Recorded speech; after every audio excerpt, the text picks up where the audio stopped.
guess I feel like making a video, so I'm making one. I should go for a run, but we'll see how it goes. Anyway, oh, damn it. Stepped right into it again. Alright, so I watched some of the Magic Sandwich show. I have to watch the recording because I didn't watch all of it. But anyway, you know, and they're talking to some inane, Christian guys arguing about this absolute and universal morality. And he's basically making the argument that without belief in God, you're stuck in a moral twilight zone, an ethical and value twilight zone. And the atheists of the group just keep making a mess of resolving that question and just say, no, we don't lack it. We just, we can only be sure to, reasonable doubt, perception. Rationality is the guidepost, so to speak, the limiter. So, yeah, I mean, we could be being duped. We can't rule out the possibility of getting it wrong, but we can rule in beyond a reasonable counter-argument, beyond a reasonable doubt is a good standard. So that's the standard that probably should be applied. And I would argue that that an absolute universal value can be described. That you can state some value truths that can't be rationally contested, reasonably contested. There's just no rational counter-argument, and therefore, and there is, some reason to believe it. It's not like comparing belief in Donald Duck to belief in Bugs Bunny. It's not like you're comparing two equals. You're not just making up a fantasy and saying there, Hansel and Gretel is more real than the opposing theory of, Henny Penny. It does have a reasonable, logical foundation built on an initial premise. So the first premise, the first argument to be made, the first truth that will be stated as the premise for this value truth, besides the fact that we're in a material universe, that our senses are accurately perceiving the world, the universe, with our limited tools, of course, but what we're seeing is accurate. So obviously those are premises, that we aren't being deliberately and willfully fooled by some master controller, playing some video game, that all that's just made up stuff. There's no evidence for any of that, and no reason to believe any of that.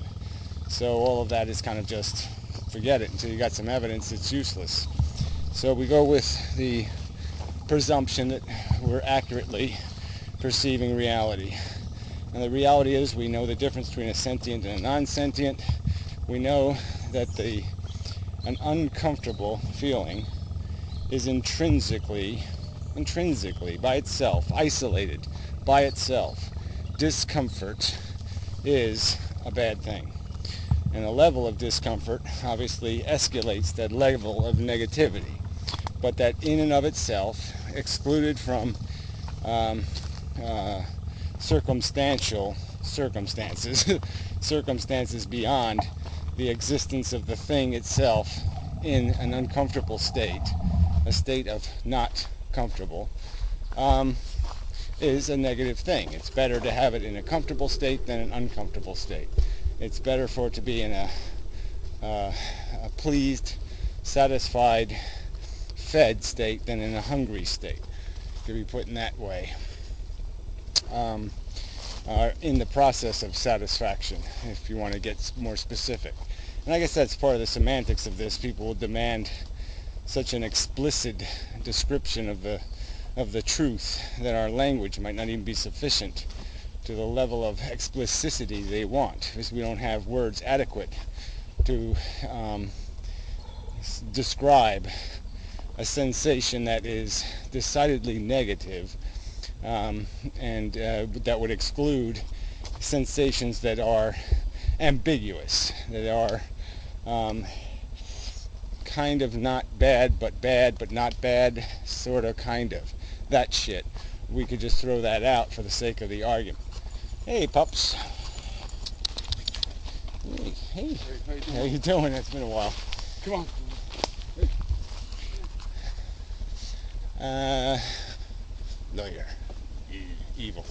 Anyway, where was I? Yeah, okay. So the argument could just be made that we can kind of say that we know this to be a value. We know that the welfare of sentience is intrinsically valuable. That this capacity to have a bad time, a bad day, a bad moment, a bad second, whatever you want to say, that we can establish that the word bad, that almost every negative connotated word in our vocabulary has been established based on the fact that these things cause suffering, or negative states of conscious being, to conscious entities. That's why they're bad things. A bad thing is bad because it causes something suffering, primarily. The equation gets complicated because there's others who include existing as a plain good, and that kind of perverts the argument, so I guess I won't bother with that one, because I don't think that one can be included in a universal or absolute morality. So anyway, I'm just arguing that truth in itself, that negative states of consciousness, conscious states that are bad, that are unpleasant, aggravating, irritating, disruptive, let's see, more adjectives to clarify. Well, anyway, that those states of being, not comfortableness, is bad and is preferable to move towards comfort. So one is the dark, one is the light. One is the confined, one is the free. Yeah. So comfort's the goal, discomfort is the obstacle to the goal, the anti-value. So the negative, plainly. So as an argument, as a statement, that statement in and of itself, I don't think there's a rational counter-argument. Even sadomasochists are driven by a state of discomfort, to acquire their comfort. So their comfort, they are using a circumstantial equation. The comfort isn't derived through their discomfort. The comfort is derived because their psychology is so complex that they are first in a negative state if they aren't causing harm or sensing harm. If they're not being harmed or harming, then they're in a state of discomfort, and that discomfort is just as valid as your discomfort. It's their discomfort that matters, and they're not comforted by suffering of others or their own suffering. They are, in fact, they are in the sense that it is a prior discomfort that they're satisfying. So they have a hunger for bananas, and they're eating dog shit to get to the bananas, kind of thing, to describe a way of describing it. So the hunger for the bananas is stronger than the aversion to the dog shit, so they'll eat the dog shit to get to the bananas, or vice versa. So anyway, damn it. Regardless, moving on, so I don't think there's a counter-rational argument. I don't think you can compose a rational argument explaining how unpleasant sensation, discomfort, is a good thing. It's intrinsically bad. Circumstantially, it can be good, as I've explained repeatedly. Yes, I could jump into a fire and harm myself to prevent others from receiving more harm. That's just a simple equation. -5 is less bad than -50. So there's lots of times where incurring a small negative creates a big not negative. It reduces or eliminates a larger negative. And so those circumstantial circumstances are not the rule. They don't compose the principle. They're just the exceptions that circumstances do always create. And they're exceptions that can be understood based on the math.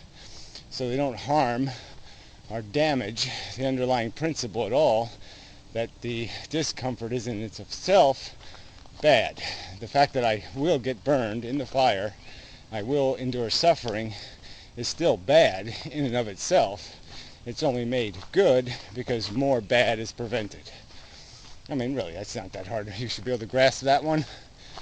So again, I haven't heard in my entire life, nor even a faint composition of some sort of statement that it all can unravel that simple truth.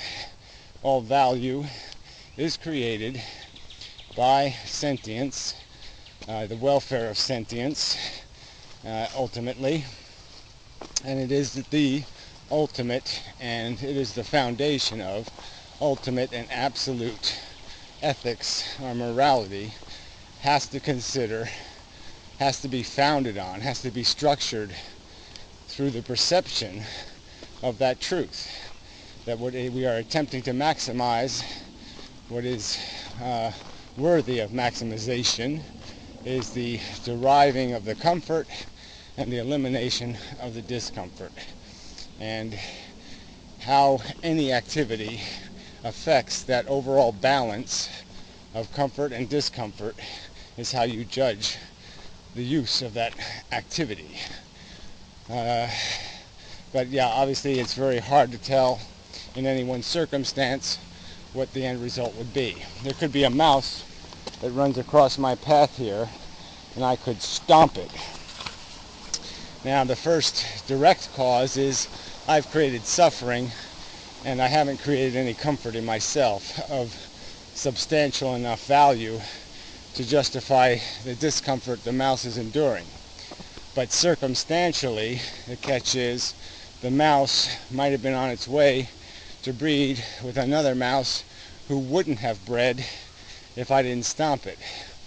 And therefore, and eventually that mouse would have given birth to Ben Mouse, and he would have taken over the world and put every other animal in a cage and tortured it horribly. So I would have prevented a bigger future harm by stomping on that mouse, by causing a short-term loss, and I prevented a long-term bigger loss. And this is the way to equate and value our interactions.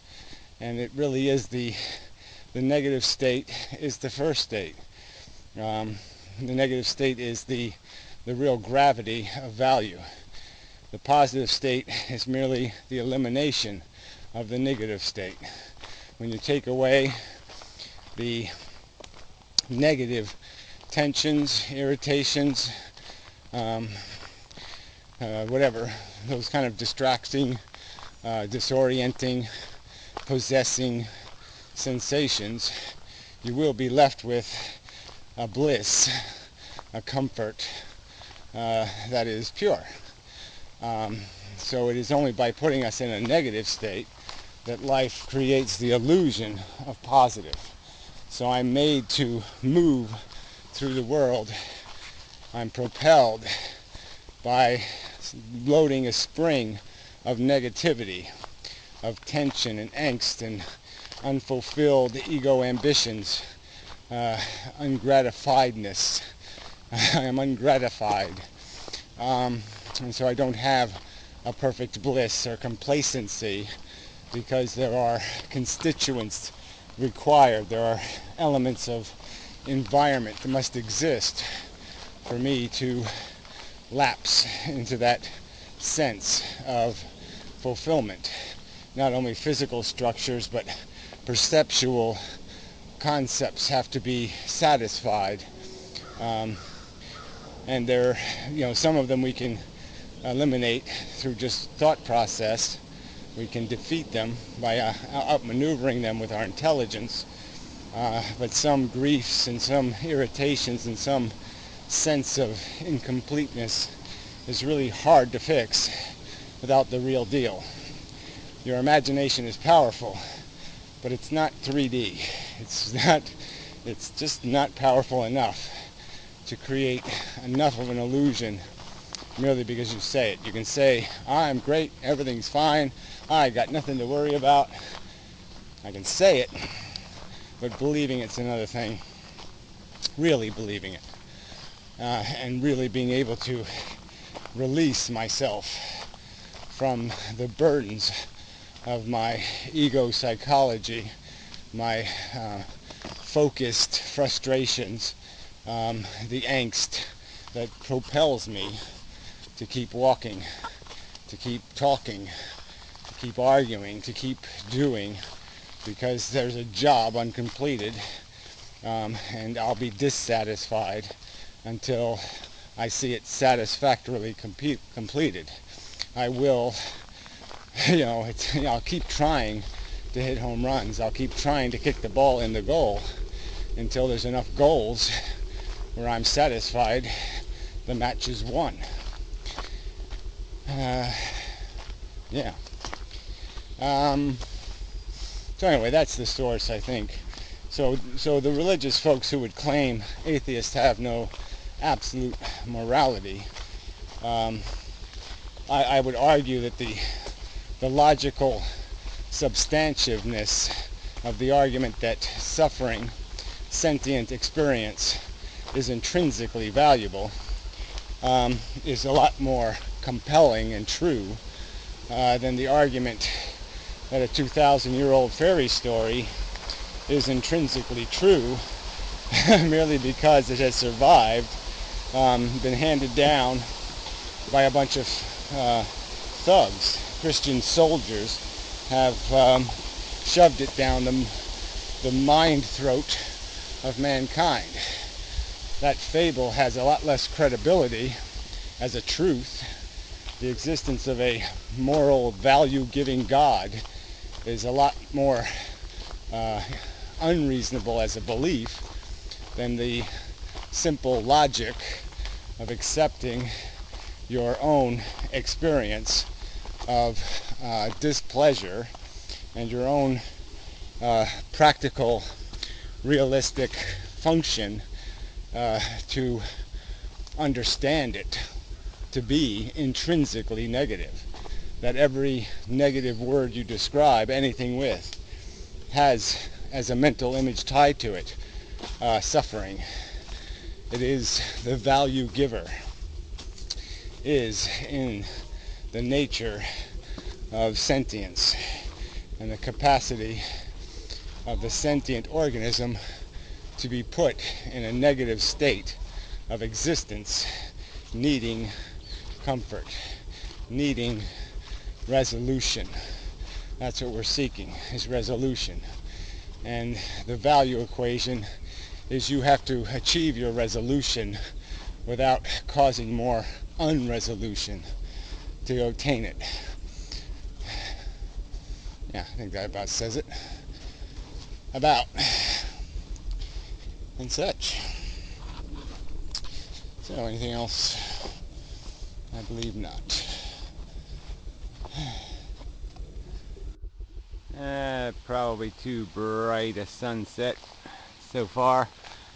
But anyway, beauty in the universe and such.